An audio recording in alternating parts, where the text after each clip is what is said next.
Olá pessoal, sejam bem-vindos a mais uma aula de Fundamentos da Matemática 2.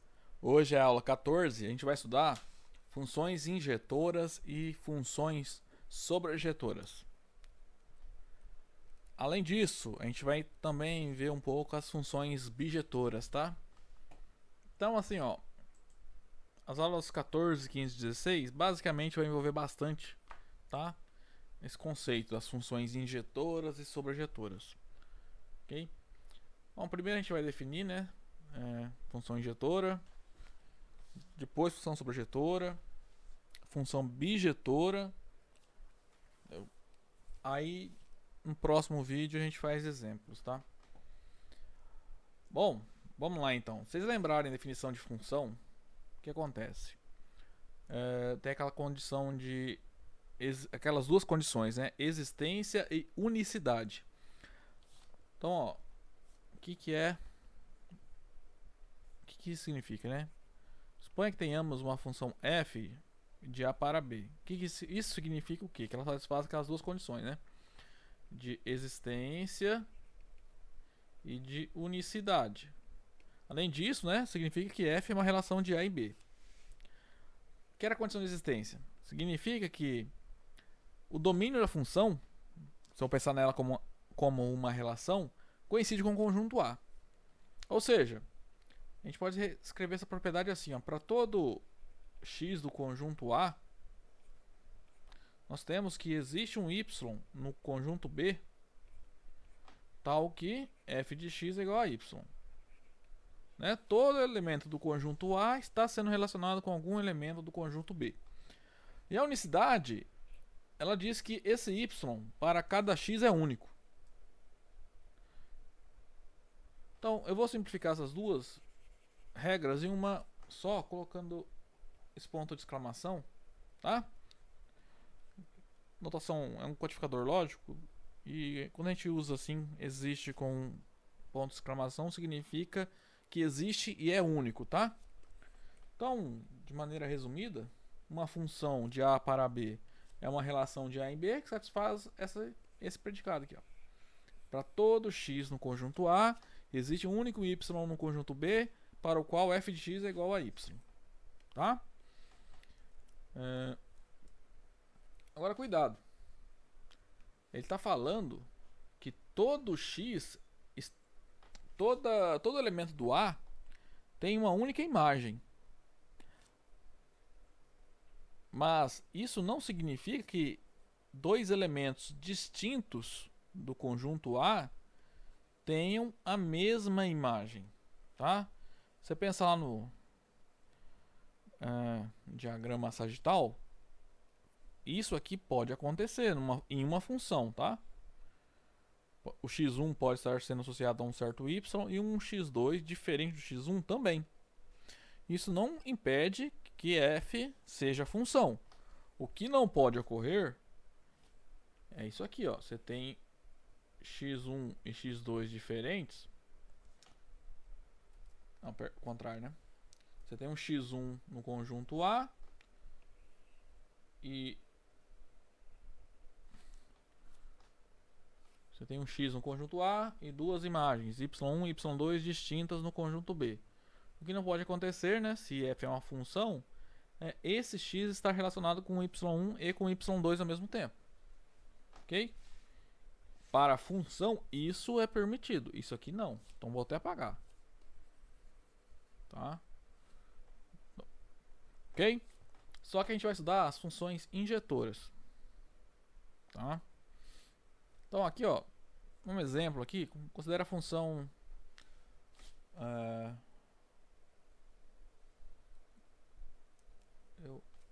eu acho que eu digitei errado aqui, eu queria dizer a função x² aqui. Bom, um exemplo, ó, considera a função f de x igual a x ao quadrado. Quando a gente calcula o f de menos 2, isso é menos 2. Isso é menos 2 ao quadrado, que é 4. E o f de 2 é 2 ao quadrado, que também é 4. Então, ó, você tem uma mesma imagem, né, que é o 4, para dois valores distintos do domínio. né? F de menos 2 é igual a F de 2. Não tem problema acontecer isso, tá?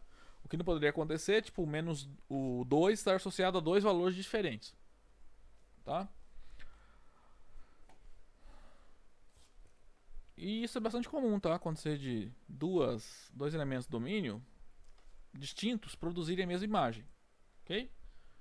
Um outro exemplo aqui, ó, é a função constante. Você pensar, todos os elementos do domínio, mesmo que seja infinito, estão relacionados com um único elemento do contradomínio, tá? Só que então, o que a gente vai fazer hoje é estudar as funções injetoras, que são aquelas funções para as quais isso aqui não ocorre. Ou seja, são aquelas funções para as quais todo elemento do domínio está associado a um único elemento do contradomínio, né? Para ser função tem que ser isso. E além disso, toda imagem, né? Todo elemento da imagem, todo y, tem uma única pré-imagem, tá? Então, esse caso aqui, o y, ele tem duas pré-imagens, né? Que é o x1 e o x2. No caso da função injetora, isso não pode acontecer, tá? E tá aqui a definição. Então, ó, uma função f de a para b, de a em b, nós diremos que ela é injetora se para cada dois elementos distintos, né, no conjunto A, né, duas pré-imagens diferentes, quando a gente calcula f, vai gerar elementos diferentes no contradomínio. Tá? Ou seja, para quaisquer x1 e x2 no conjunto A, né, que é o domínio da f, nós vamos ter o seguinte: se eles são diferentes, o x1 e o x2 são diferentes, então as suas imagens pela f também são diferentes. Tá? Então essa é a definição de f ser uma função injetora. Agora eu quero fazer uma observação com vocês que vai ser bem útil na hora de a gente resolver exemplos, tá? E exercícios. Olha esse predicado para todo x1 e x2. Isso é um condicional, né? É da forma P condiciona Q. A gente já viu lá do primeiro bimestre. Vocês devem lembrar da contrapositiva, né? Talvez de longe a proposição que a gente mais usa na matemática.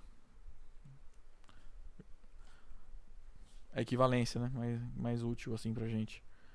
Porque a gente viu lá que uma proposição tipo P condiciona Q, ela é equivalente à proposição não Q condiciona não P.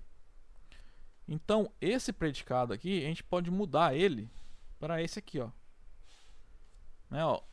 Em vez de x1 diferente de x2 condiciona que f de x1 é diferente de x2, a gente vai negar f de x1 ser diferente de x2. Então, negar que dois números são diferentes é dizer que eles são iguais. Dois números não, dois elementos, né? Negar que f de x1 é diferente de x2 é dizer que f de x1 e f de x2 são iguais. A gente também vai negar que x1 e x2 são diferentes. Ou seja, x1 e x2 são iguais. E o condicional inverte a ordem, né? Então, essa segunda aqui que eu vou pintar. Deixa eu apagar esse verde aqui. Eu vou pintar de azul aqui, ó. Eu acho que é a forma mais comum que a gente usa para provar que uma função é injetora. Deixa eu só escrever um negócio aqui. Essa equivalência dada em azul aqui é que a gente acaba usando na prática mais quando a gente quer provar que uma função é injetora, tá? Você vai, por quê? Ó, é mais fácil pegar já dois elementos x1 e x2 com imagens iguais pela função f. A gente tem que mostrar que os elementos x1 e x2 são iguais. Se eu quiser usar a primeira aqui, ó, essa primeira definição, você teria que pegar x1 e x2 diferentes e mostrar que as imagens continuam diferentes, tá? Note, tanto essa equivalência em verde e azul aqui, ó, servem para a gente provar que uma função é injetora, tá? Ok?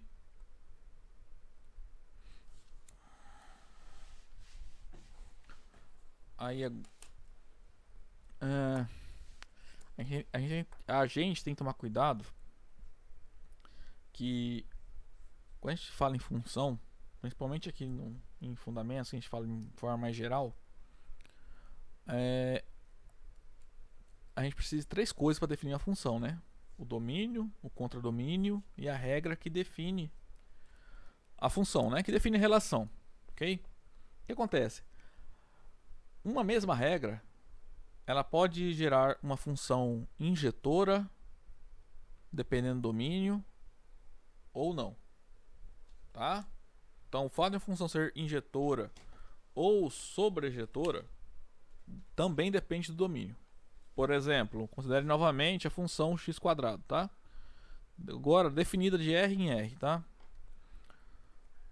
Então, a função f está definida real a valores reais, que pega todo número real x, associa ele ao quadrado. Essa função não é injetora, né? A gente já viu aqui em cima que o f de menos 2 é igual a f de 2. Basicamente, todo f de um número é igual a f do seu oposto, né? Tipo, f de menos 1 é igual a f de 1. F de 10 é igual a f de menos 10, e assim por diante. Só que acontece, se eu trocar o domínio, pegar só os números não negativos, em essência, maneira formal, essas funções f e g são diferentes, porque os domínios são diferentes, mesmo que a regra que defina essas duas funções seja a mesma, ok?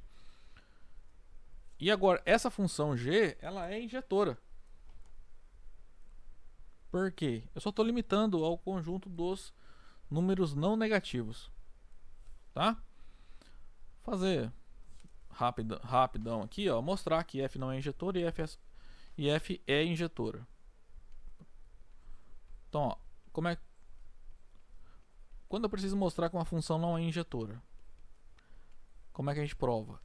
Cuidado, não é injetora. Então é só dar um contra-exemplo, tá? Nesse caso,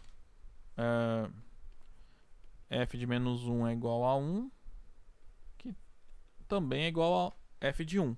Como 1. Ó, então nós temos duas imagens diferentes, duas pré-imagens diferentes, né, que estão gerando a mesma imagem, né? Então essa função não é injetora. Agora, se eu considerar a função g, que é definida pela mesma regra, ela é injetora.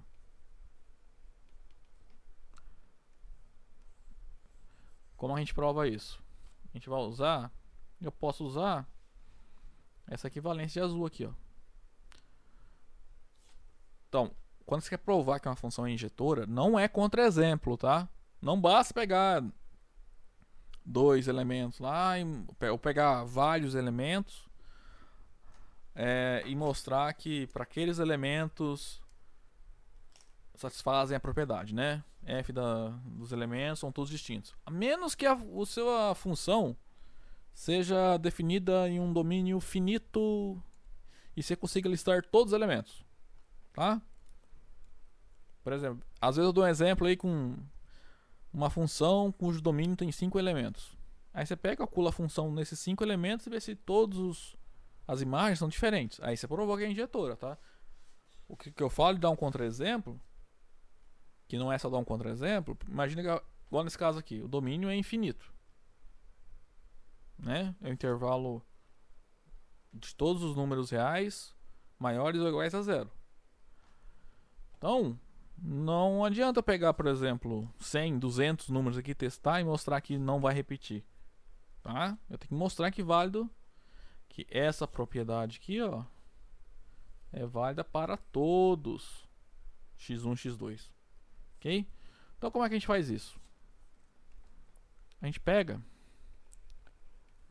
x1 e x2, dois elementos no conjunto A, e supõe, olha aqui, isso vai supor o quê? A gente tem que mostrar que esse predicado aqui, esse condicional é verdadeiro. Então a gente supõe que f de x1 é igual a f de x2. No caso aqui a função é g, tá? Então é g de x1 igual a g de x2.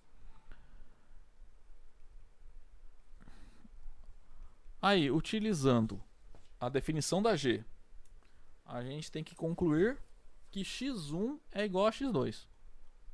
né? Ó, a regra que define função injetora é assim: se as pré-imagens são diferentes, então as imagens são diferentes. Ou, que é o que eu estou usando agora, se as imagens são iguais, então as pré-imagens também são iguais. Tá? Então a gente tem que trabalhar com essa igualdade, g de x1 igual a g de x2, e mostrar que x1 e x2 são iguais. Tá? Então vamos lá, note que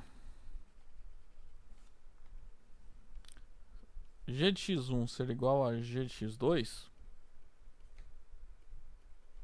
isso implica que x1 ao quadrado é igual a x2 ao quadrado.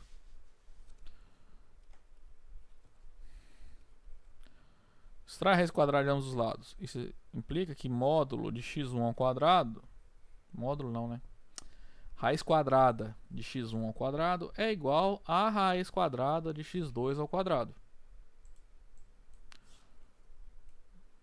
Bom, a gente já aprendeu, né, que raiz quadrada de um número ao quadrado, se eu não conheço o número, é o módulo do número. Certo? Então, raiz quadrada de x1 ao quadrado é módulo de x1. Raiz quadrada de x2 ao quadrado é módulo de x2. Só que nesse caso aqui,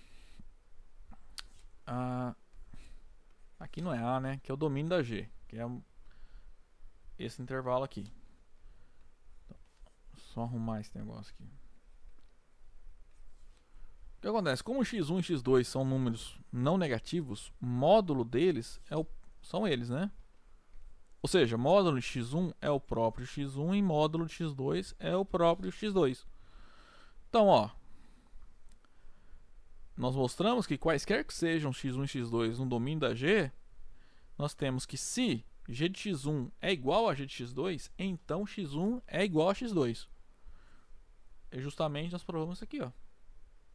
Né, o lado direito aqui desse 6 somente C.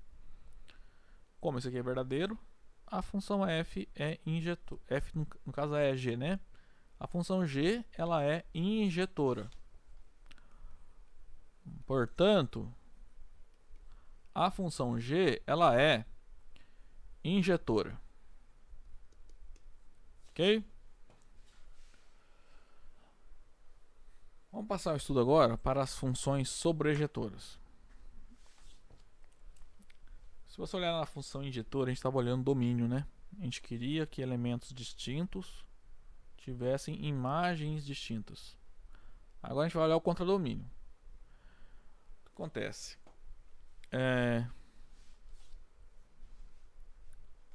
Você já deve ter percebido que suponha que eu tenho uma função f de A para B.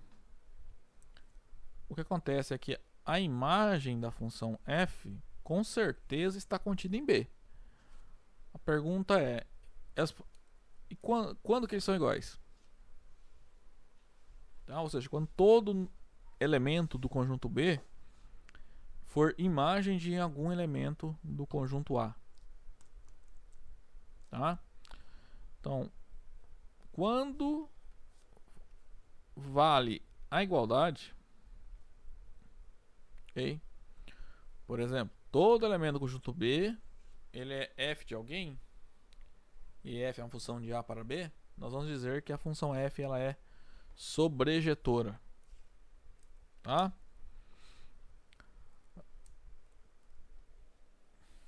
Então, ó, para ser função, só função, a inclusão aqui pode ser distrita, né? A imagem da f pode estar sempre tem que estar contida em B, né? Só que eles podem ser diferentes. A imagem pode ser diferente. Por exemplo, de novo, ó, a função x².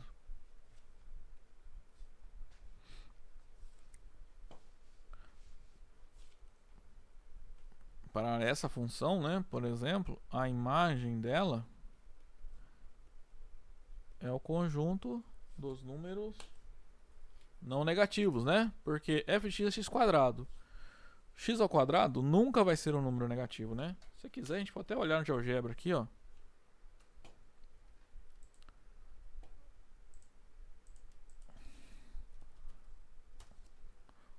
Olha só como é que fica o gráfico da função, né? Você olha no eixo, ó, aqui em verde temos o gráfico, né? você for olhando as ordenadas dos pontos, ó, nunca vai dar um número negativo. Vai gerar todos. Posso ficar dando zoom aqui, ó, quantas vezes, quanto eu quiser, né? O domínio, a imagem, né? Vai gerar todo o conjunto dos números reais maiores ou iguais a zero, tá? Então, e do jeito que a f está definida aqui, ó, o contradomínio contém os negativos, tá? Então, essa f, ela não é o que a gente fala sobrejetora, tá? Porque nesse caso a imagem da f está contida e é diferente do seu contradomínio, ok? Bom, definição de função sobrejetora está aqui. Então a função ela é dita f de a em b, ela é dita sobrejetora se o contradomínio for igual à sua imagem.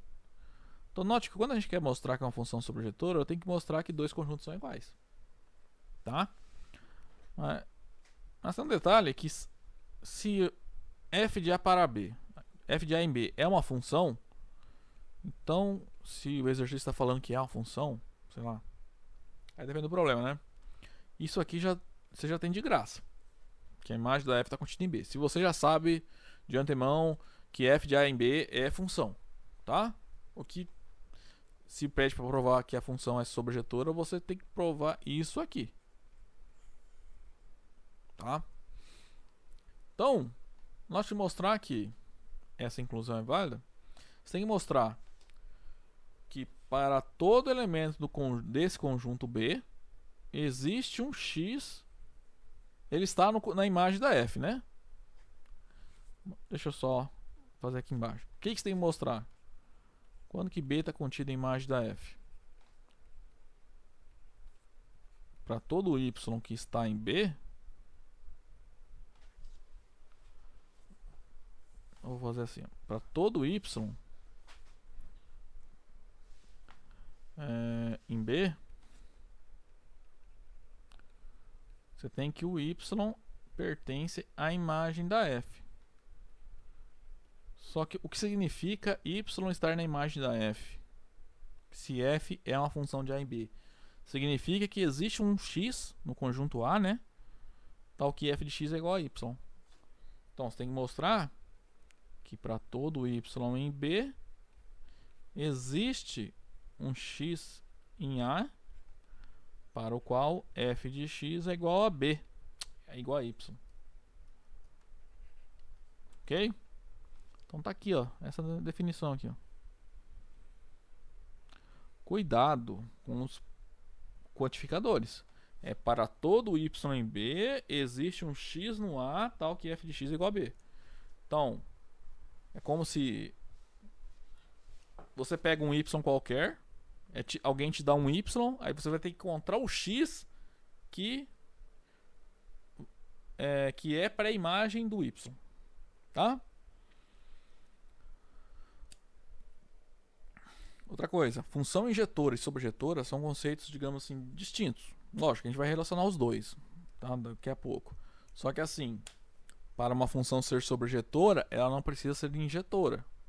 E para ela ser injetora, não precisa ser sobrejetora, tá? Não precisa misturar as coisas, não. Bom, ó, vamos voltar então, fazer um exemplo parecido com o que a gente já fez aí agora há pouco. Essa função aqui, então a gente já viu que ela é não sobrejetora, né?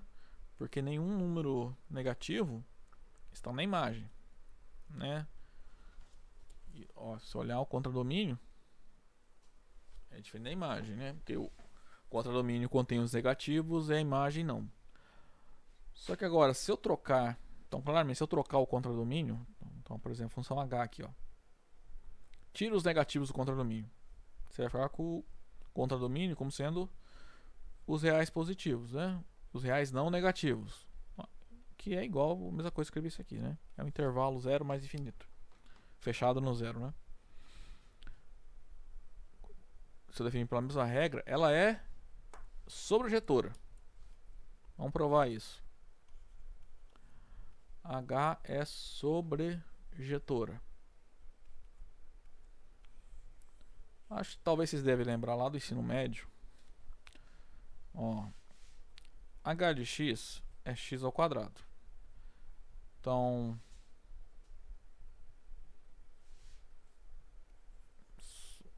h de x é x ao quadrado. Só que a gente quer, dado um y, a gente quer encontrar o x que satisfaz isso.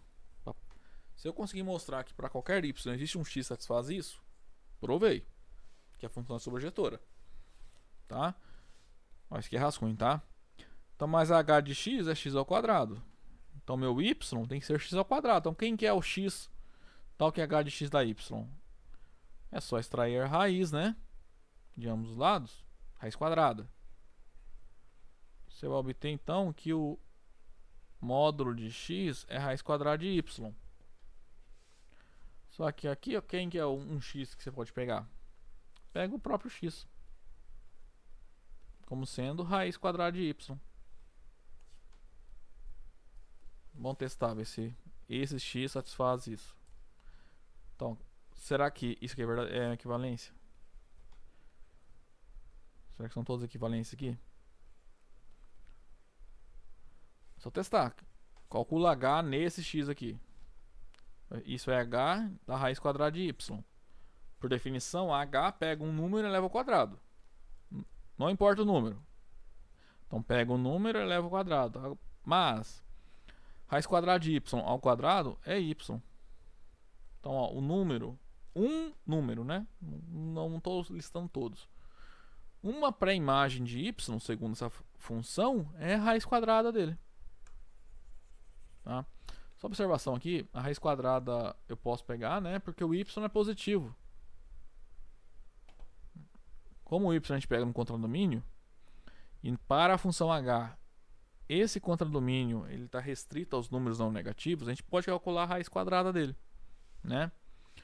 No caso da f aqui, a gente não pode, porque quem me garante que o y... Se eu pegar um y negativo, não tem como calcular a raiz quadrada de número negativo, né? Então a gente não consegue isolar o x. Tá? Ou seja, não vai existir um x. O que eu tô querendo dizer é o seguinte, ó.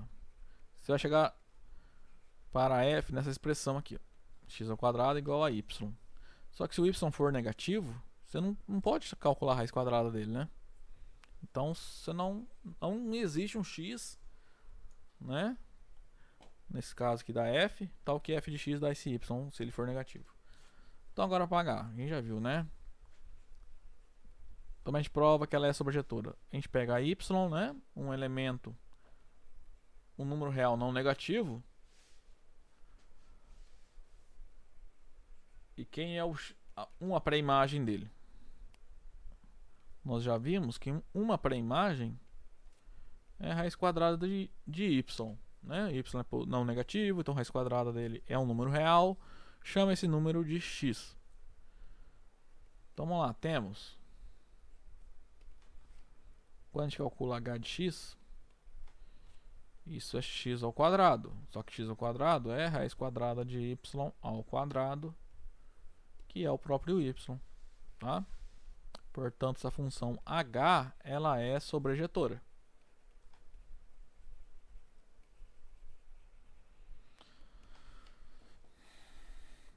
Na verdade, que a gente provou até mais, né? Provou que todo número não negativo, uma pré-imagem é da forma raiz quadrada dele, né? Também poderia pegar menos a raiz quadrada dele, que ia dar certo também, né? Porque se ficar menos a raiz quadrada de y ao quadrado, ia chegar no y da mesma forma. Então, ó, só relembrar. Para a função injetora, o domínio influencia, tá? Se a função é injetora ou não. E para a função sobrejetora, o contradomínio influencia. Que dependendo do contradomínio, uma regra pode definir uma função sobrejetora ou não, ok? Nesse vídeo, nesse primeiro vídeo, a última coisa que eu quero comentar com vocês é a função bijetora. O que é a função bijetora? É simplesmente uma função que ela é ao mesmo tempo injetora e sobrejetora. Só isso, tá? Parece que é fácil, mas na verdade, se eu quero provar que uma função é bijetora, eu tenho que provar que isso aqui é verdadeiro, né? e também isso aqui, ó. Ou isso, né? Então tem que provar as duas coisas ao mesmo tempo. Então vamos pegar de novo a função x². Note que se a gente pegar L de uma função agora, L, definida em R+, ou seja, nos reais não negativos, definida pela mesma regra, né? Pega o x, leva no quadrado dele. A gente viu que a função definida em R+, ela é injetora. E quando eu troco o contradomínio pelos reais não negativos, ela é sobrejetora. Então, nesse caso, essa função L, ela será bijetora. Ok?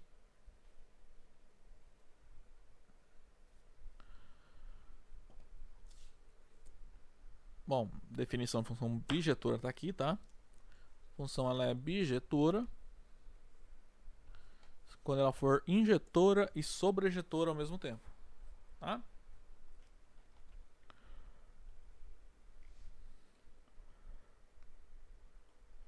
Último exemplo, a gente fazer esse vídeo. Olha, vamos considerar a função seno. Seno de x. Essa função, vamos fazer o gráfico dela.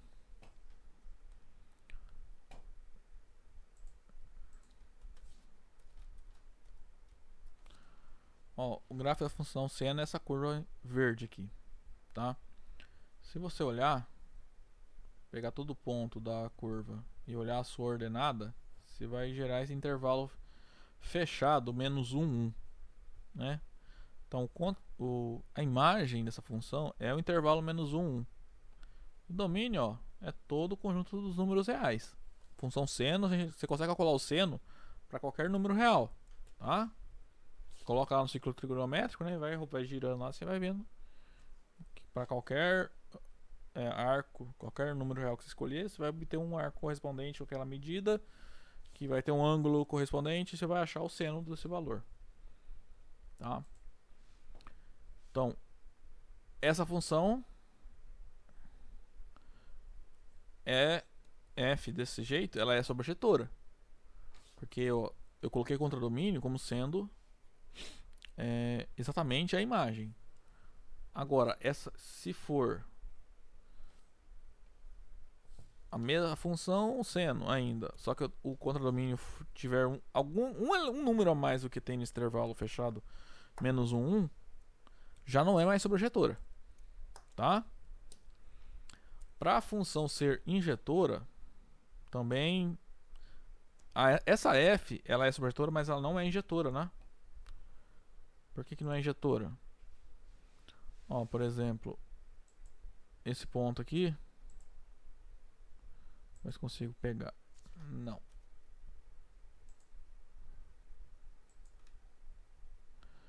Ó, esse ponto tô calculando o seno de menos 6,28 mais ou menos. Tá dando zero seno. E no zero também, né? Seno de zero. Não, vamos pegar o maior aqui. Aqui na verdade é menos 2π, né? E aqui é o π, né? Acho que é isso. Ó, 3,14 é o zero.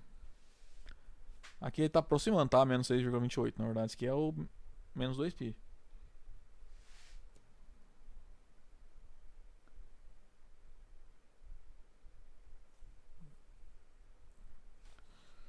Então, essa função não é não é injetora, né? Porque ó, tem dois números aqui, ó. No menos 2π e no π, que seno deles está dando o mesmo resultado, dando zero. Isso não pode acontecer na função injetora. Só que se eu trocar o domínio, né, ser esperto, a gente consegue definir. Só que está errado esse domínio aqui que eu coloquei, tá? Pega, por exemplo, de 0 a π. 0 a π, será que dá? Dá, né? Ó, tá aberto no π, tá? O intervalo aqui. Então tá fechado no zero, vai até aberto no π. Aí nesse caso a função é bijetora. Ela é sobrejetora. Não, ela é injetora. Vamos olhar no gráfico aqui, ó. Do 0 até o π, ó, a função, ó, não repete o valor, né? Ela sobe. Então cada ponto que eu escolhi aqui, ó, o valor do seno é diferente. Ou não? Não, também não tá. Não, não é esse aqui. Eu peguei o intervalo errado. Seria esse aqui, ó. Intervalo menos π até o π. É, ó, desce aqui e sobe lá. Também serve. Ok? Bom, gente, vou parar esse vídeo por aqui. Aí, próximo vídeo a gente faz alguns exemplos, tá? Aí, aí o resto dos próximos vídeos só exemplo, tá? A gente vai pegar algumas funções e mostrar que elas são injetoras ou sobrejetoras, tá? Deixa eu até arrumar aqui que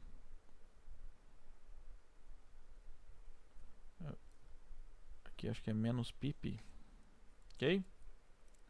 Então até lá, até o próximo vídeo.